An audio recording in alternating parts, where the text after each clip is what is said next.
one big instrument that he was very interested in was the piano, which I thought was a great choice. He really felt that that was a good instrument to express the emotion and also the cold sound of the piano. It really can be warm and cold at the same time, so he felt that the piano was perfect. It can also be very intimate, which was great for our two characters.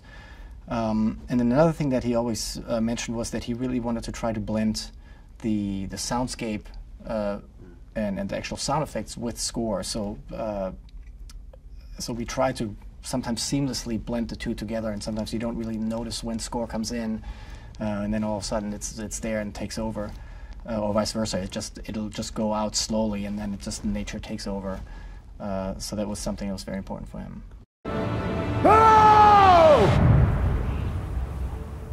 Anybody? Anyone?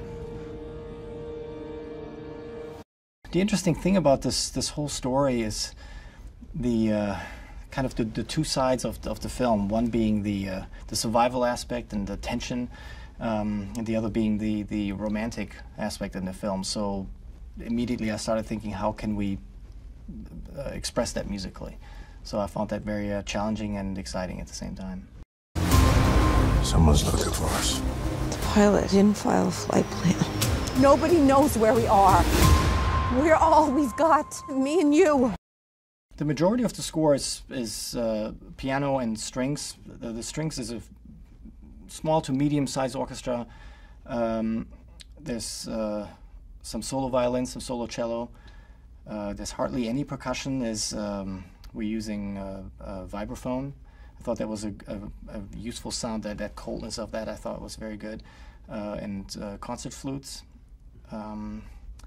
A little bit of guitar, and that's pretty much it. And then some of the unique instruments, and again I have to give Hani credit, that I thought was really interesting, his idea always about blending sound design with the music, and he said, Ramin, aren't there instruments out there that kind of represent wind? And so we went out and researched a little bit, and then we came up with these, they're called whirly tubes. They're these plastic things that you can just swing up in the air, and they create a tone and wind at the same time.